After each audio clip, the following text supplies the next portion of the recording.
am not samurai! You do not speak truth! You only want to destroy! You're no Bushido! The courtroom freezes as the defendant erupts screaming ancient warrior codes, eyes wild with rage. This isn't his first explosion, and Rachel Winkler isn't his first dead wife. Rachel Winkler's laughter echoes across the Cameron Park airfield on a brilliant California morning. She's managing the small airport office, her children playing nearby, finally finding her footing after years of struggle. The sun catches her face, the same exquisite beauty her father has captured in dozens of impressionist paintings. She's making plans with her best friend, Michelle Stanley, talking about their children growing up together, about finally breaking free from a marriage that has slowly suffocated her light. I realize that Todd's a pathological liar, she tells Michelle in their final phone conversation, her voice urgent, almost breathless. Then she ends the call quickly. She'll call back later, she promises. Later never comes. The Cameron Park community, just east of Sacramento, is a unique place where airplanes share streets with cars, where pilots taxi their aircraft right up to their driveways. It's a neighborhood for people who love to fly, who chase freedom in the open sky. Rachel and Todd Winkler seem to fit perfectly here. He's a former Air Force fighter pilot and pharmaceutical executive. She's beautiful and devoted to their 3 small children. From the outside, they're living the American dream in their $860,000 home. But behind closed doors, Rachel has been planning her escape. She's told friends she's made her final decision. She's leaving him. On the morning of the 27th of February 2002, that decision costs her everything. The 911 call comes from Todd's neighbor, a lawyer he's just contacted in panic. When El Dorado County Sheriff's deputies arrive at the Winkler home, they find Todd surrendering on the front lawn, hands raised, eerily calm for a man whose wife lies dead inside. "Walk towards me," the deputy commands, his voice tense on the recording. "Keep your hands up." Todd complies without resistance. He knows exactly where they'll find her. "When you enter the house, you turn to the right." He instructs them, his voice flat, mechanical. "The first bedroom on your right. And you're sure she's dead?" "I'm positive." "How can you be sure?" "No pulse, no breathing." Inside the bedroom, deputies discover a scene of carnage that contradicts Todd's claims of self-defense. Rachel Winkler, all 110 pounds and 5'3" of her lies crumpled in the corner. Her neck bears multiple stab wounds, vicious punctures that tell a story of rage, not defense. The scissors that caused her death rest nearby, mocking the notion of an equal struggle. Blood spatters paint the walls in patterns that forensic experts will later analyze, searching for truth in the geometry of violence. The room reeks of death and something else, the antiseptic smell of cleaning products. Todd has been busy. What the investigators don't initially realize is that Rachel has been dead for hours. While she bled out in that corner bedroom, Todd fed their children breakfast. He cleaned, he waited. 6 hours pass before he makes that call to his lawyer neighbor. The children, Sarah, Emily, and Tyler, were in the house the entire time. Their mother dying steps away while they ate their cereal, while their father went through the motions of a normal morning, while he made his calculations. Todd waives his rights immediately and speaks to investigators for over an hour without requesting a lawyer. This will later strike prosecutors as either incredibly stupid or incredibly arrogant for a man claiming innocence. "It was a long, protracted struggle," he tells detectives, describing a violent fight with his wife. He claims Rachel came at him with scissors open like a weapon, that she attacked him twice, that he fought for his life. But the evidence in that blood-soaked bedroom tells a different story entirely. To understand how Rachel Winkler ended up dead in that corner, you have to understand the man she married and the ghost of the wife who came before her. Rachel's father, renowned impressionist artist Robert Hatfield, never liked the rushed marriage. Just weeks after meeting Todd, his daughter was walking down the aisle. It seemed impulsive, even reckless. "It seemed very strange," Robert recalls, his voice heavy with regret. But Rachel was set on doing it. What made it stranger was the warning. One of Todd's ex-girlfriends had begged Rachel not to marry him, even approaching Robert to try to stop the wedding. She'd seen something in Todd, something egocentric, something dangerous. But Rachel, 29 and ready to start a family, saw a successful businessman, a fighter pilot, a man who seemed to have it all together. "Dad, I know what I'm doing," she'd insisted. "He's a family man. He's successful." For a while, Todd could be charming. He jogged around the neighborhood with the children, waving to neighbors, playing the role of devoted father. He seemed courteous, kind, respectful. Rachel appeared happy at first, glowing in early photographs. But as years passed, the light in Rachel's eyes, that special quality her father had captured on canvas, began to dim. This compelling true crime documentary reveals how subtle the changes were at first. When Michelle Stanley asked about her marriage, Rachel would deflect. "It's okay. I'll be fine," she'd say, the words carefully neutral, revealing everything in what they didn't say. Rachel confided that despite Todd's substantial income, they lived worse off than anyone she knew. The house renovations stood abandoned, stacks of wood, exposed subfloors, a danger zone, she called it. Todd worked near San Francisco all week, leaving Rachel to juggle work at the air park and care for 3 small children alone. The emails Rachel sent Michelle grew darker. Todd values experiences over relationships. He wants a teammate more than a soulmate. "I fell in love with a creep, which serves me right." By 2009, when Rachel met Daniel White at the air park, a former Marine, gun enthusiast, and martial artist with a magnetic personality, her marriage was already crumbling. The affair that developed wasn't just about passion. It was about finding someone who made her feel alive again, someone who didn't systematically extinguish her light. She seemed happier, Daniel remembers, his voice catching even years later. He still listens to her voicemail messages, "I love you, take care, bye." Todd discovered the affair and by all accounts tried to win Rachel back. But Rachel had made a chilling confession to Daniel. "If anything ever happens to me, I want you to look at Todd." She'd begun to realize something terrifying about the man she'd married. Todd had proposed staging a car accident to collect insurance money, driving a vehicle off a cliff. The suggestion seemed monstrous, but it was familiar in the worst way possible. Because Todd had been married before, and his first wife had died in a fiery car crash off a mountainside. The story of Jennifer Winkler begins in September 1999 in Georgia's remote Chattahoochee National Forest. Campers Christopher Hodnett and Stephen Depew jolt awake in the middle of the night to someone crashing through their campsite, screaming for help. It's Todd Winkler, wild-eyed and frantic. His wife Jennifer has driven their truck off a dirt road and plunged down a steep embankment. He says he was ejected on the way down. Jennifer is still in the burning vehicle below. His voice was just heartbroken, Christopher recalls. "Help, help" kind of sound. The campers race down the mountainside toward the flames, consuming the truck 200 feet below. The slope is so steep they'll later need ropes just to keep from sliding. Jennifer never had a chance. What strikes both campers is odd. Todd appears completely uninjured, not a scratch. For someone supposedly ejected from a tumbling vehicle careening down a rocky mountainside, it seems impossible. "I just don't see how someone could be ejected with no injury," Stephen says, shaking his head years later. He would not be hurt. And there's another troubling detail. With flames 18 to 20 feet tall surrounding the wreckage, the fire must have been burning for an hour before Todd sought help. What was he doing during that time? Deputy Sheriff Mark Johnson is the first law enforcement officer on scene. He finds Todd at the top of the mountain, composed and articulate, explaining that Jennifer had been rushing him to the hospital because of an allergic reaction to an insect bite. But Johnson sees no bite, no swelling, nothing wrong with Todd at all. "Do you believe he was bitten by a bug?" an interviewer asks Johnson years later. "No, sir. I don't believe he was bitten by anything." Johnson documents in his report that Todd shows no injuries. None. But when investigators interview Todd later, after allowing him to return alone to his campsite to collect belongings, he suddenly has injuries. A knee injury, a large scrape and bruise on his arm.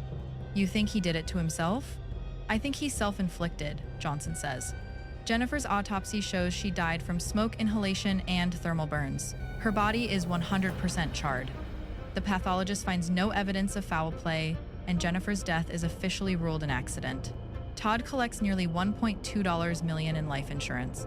Jennifer's sister, Amanda Carlisle, has suspicions but no proof. The investigation, such as it was, closes. Life moves on for Todd Winkler. Just as it did after his bizarre breakdown during his Air Force years, when he was caught shoplifting from the base PX and erupted at his commanding officer, screaming about Bushido and samurai codes. He'd been hospitalized psychiatrically and discharged with a 50% psychiatric disability. Just as it did after he faked cancer twice at different jobs, going so far as to shave his head and eyebrows to sell the deception. Todd Winkler has a pattern of explosions and manipulations, of creating chaos and emerging unscathed while others pay the price. This 48 hours investigation reveals a man who has perfected the art of playing victim while bodies pile up around him. Jennifer's sister Amanda will spend years wondering what really happened on that mountainside. But by the time she has her answers, it will be too late for Rachel. When prosecutor Nicole Sutter takes on the case, she knows immediately that Todd's self-defense claim won't hold up to scrutiny. The physical evidence contradicts every element of his story. Todd claims Rachel attacked him with scissors, came at him with the blades open in a threatening manner. Sutter smiles at this description. It's ridiculous. Who comes at somebody with scissors that way? It just doesn't make any sense. The injuries on Rachel's body tell the real story. The stab wounds cluster on her neck, multiple, vicious punctures. These aren't defensive wounds. These are the marks of someone being attacked, someone desperately trying to ward off an assault. Look at the difference between her hands and his hands, Sutter points out to investigators. Rachel's hands show minimal defensive wounds. Todd's hands show small, consistent scratches, the kind you might give yourself. Then there's the timeline. Todd admits he didn't call for help for 6 hours after Rachel died. 6 hours during which he cleaned the house, fed the children, staged the scene. He claims Rachel attacked him twice, first when he hit her and apologized, then again when he returned to the bedroom wearing a motorcycle jacket for protection. Why would you need a motorcycle jacket if you'd already defended yourself successfully? Sutter asks. The question hangs in the air, unanswerable. Forensic analysis of the blood evidence proves devastating for Todd's claims. There's no blood on the baby bottles he handled, no blood on the cereal bowls, no blood in the kitchen where he fed his children that morning. If Todd had been injured during the struggle with Rachel, there would be blood transfer everywhere he touched. The blood only appears later, after hours of cleanup, after calculations made and decisions finalized. Daniel White provides crucial testimony about Rachel's state of mind. She told him explicitly she was afraid of Todd, that she decided to leave him, that she'd made her final choice the day before she died. The last day I saw her, she said, "I don't feel comfortable with Todd in the house anymore," Robert Hatfield recalls. "I'm not going to stay with him when he comes home on weekends. I'll stay with you and bring the kids." Rachel died the next morning. Michelle Stanley shares the emails documenting Rachel's growing fear and Todd's increasingly erratic behavior. There's the hospitalization for a supposed nervous breakdown at work, which Rachel told friends Todd faked to sue his pharmaceutical company.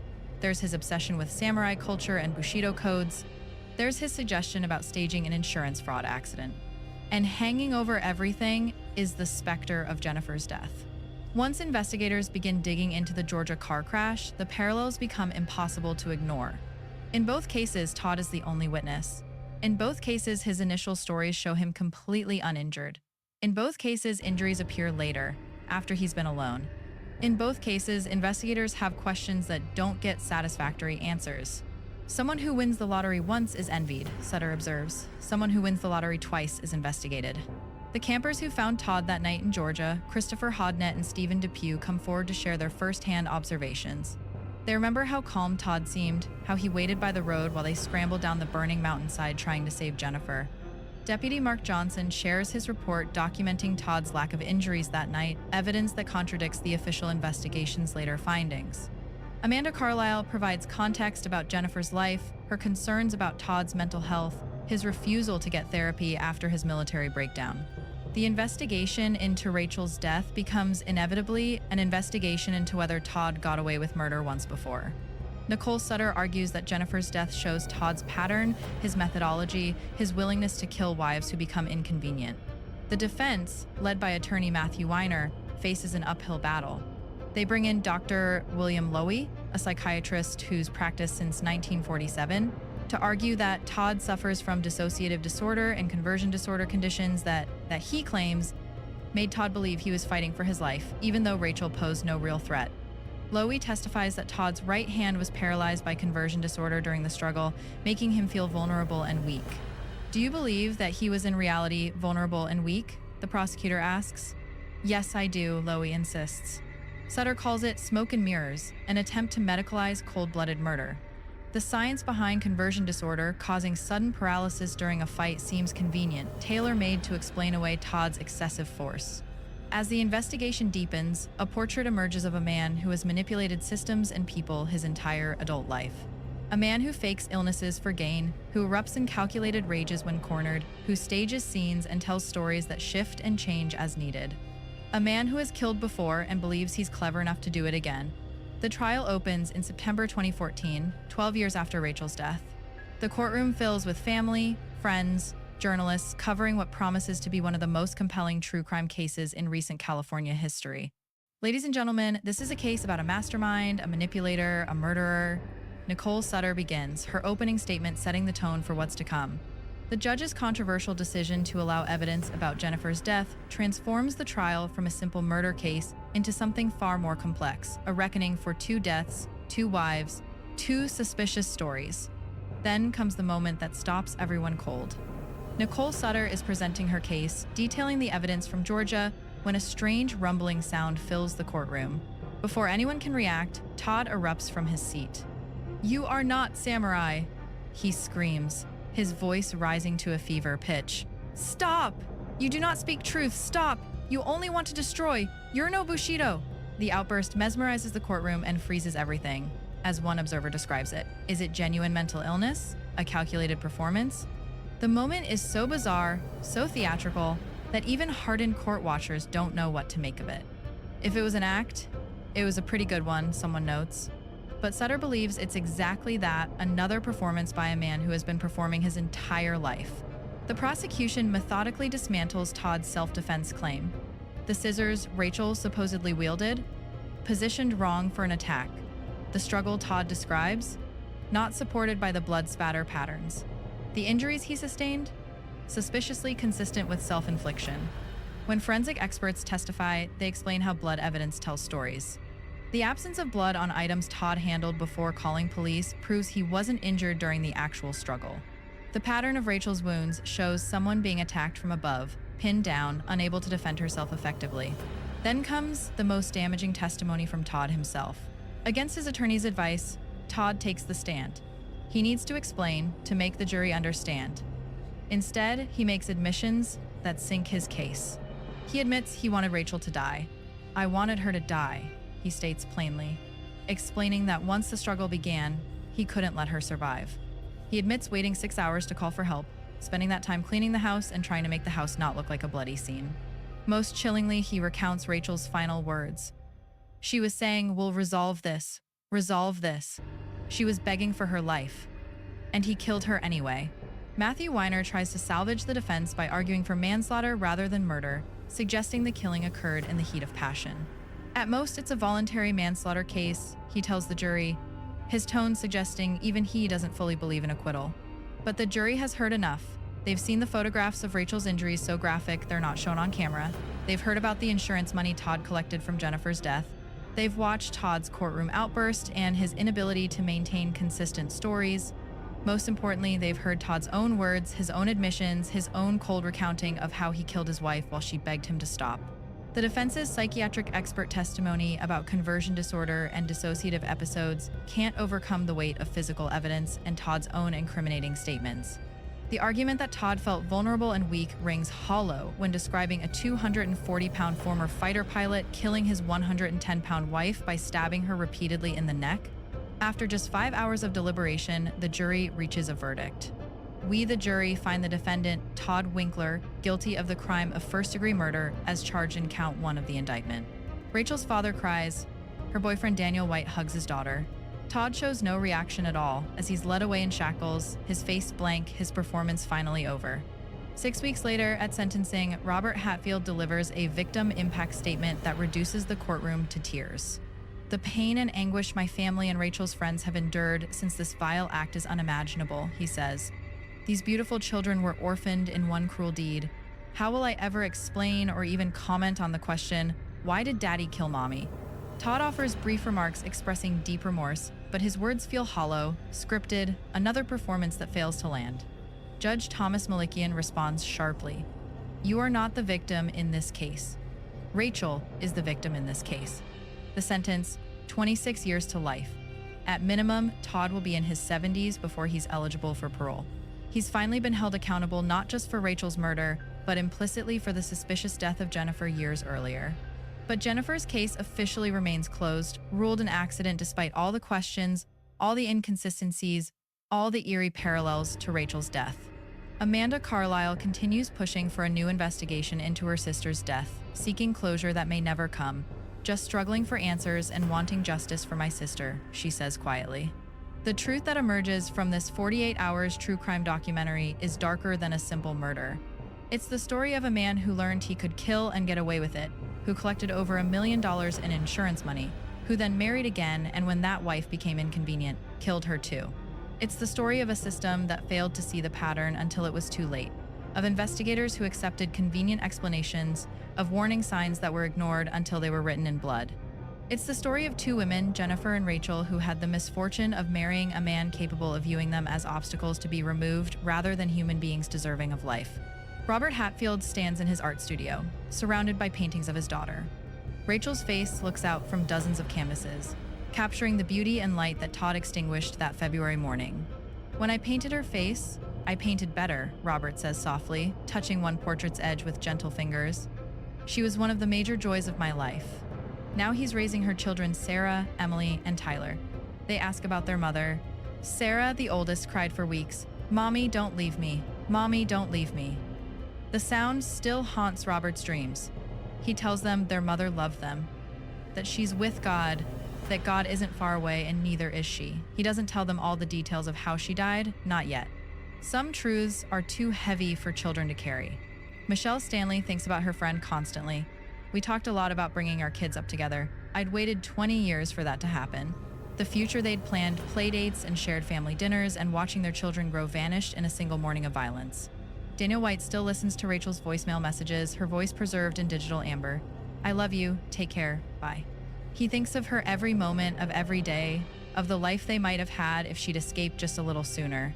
The children visit their father in prison, these visits supervised and brief, laden with unspoken questions. What do you tell a child about a father who killed their mother? How do you navigate that impossible emotional terrain? Todd sits in his cell, perhaps still believing he's the smartest person in any room, still crafting narratives that cast him as victim rather than perpetrator. The samurai codes he screamed about in court, Bushido's emphasis on honor and loyalty, stand in bitter mockery of his actions. There's no honor in stabbing your wife while she begs for her life. No loyalty in collecting insurance money from wives who die under suspicious circumstances.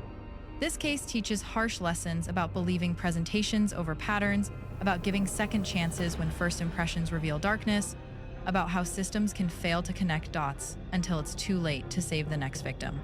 Rachel Winkler knew she was in danger. She told multiple people. She made plans to leave. She did everything right except for one thing: she didn't move fast enough. Todd, sensing his control slipping, acted first. In the end, this story isn't really about Todd Winkler at all.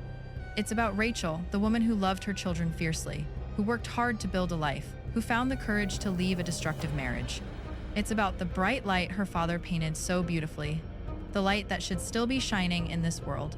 It's about Jennifer, young and in love, swept off her feet by a charming fighter pilot, dead at the bottom of a Georgian ravine before her life barely began. Her story remains officially closed, marked accident in files, gathering dust, her justice deferred perhaps forever. These women weren't just victims, they were daughters and mothers and friends. They were beloved. Their absences leave holes that can never be filled, grief that never fully heals.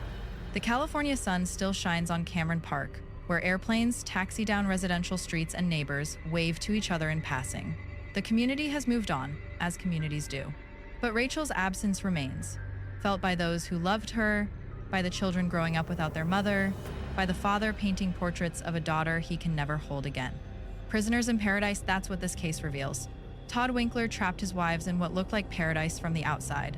Nice homes, financial security, the trappings of success. But behind closed doors, these women were prisoners to a man whose charm concealed something monstrous, whose need for control exceeded any capacity for genuine love. The verdict brought justice, but not peace. Justice means Todd will spend decades behind bars. Peace would mean Rachel walking through her father's door, hugging her children, living the life she was meant to live. That peace will never come. But in the faces of Sarah, Emily, and Tyler, Rachel's spirit endures. In her father's paintings, her beauty is preserved. In the memories of friends like Michelle, her warmth and kindness live on. And in courtrooms across the country, prosecutors and investigators remember this case when they see patterns of suspicious deaths, when they hear implausible stories, when their instincts tell them something isn't right. Rachel's death, and Jennifer's before her, serve as warnings. Believe women when they say they're afraid. Investigate thoroughly when deaths seem too convenient. Look for patterns before there's another victim. Mark Johnson, the deputy who first responded to Jennifer's crash scene, still carries guilt. If you've got that feeling that it ain't right, he says. He wishes he'd pushed harder, investigated deeper, refused to accept easy explanations. His regret, shared by others who encountered Todd Winkler over the years and sensed something wrong, stands as testament to how easily evil can hide behind a charming smile and a plausible story. The children are growing up now in their grandfather's care, surrounded by love, learning about their mother through stories and paintings and fading photographs.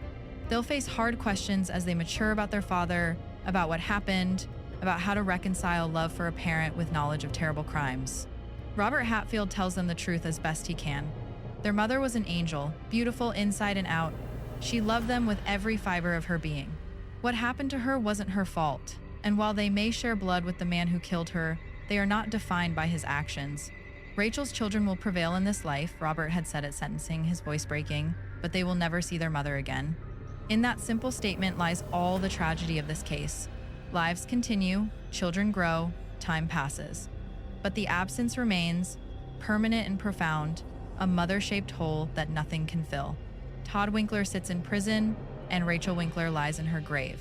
And somewhere in the space between those two truths, 3 children navigate childhood without the woman who should have been there for every moment. First days of school and lost teeth and skinned knees and bedtime stories.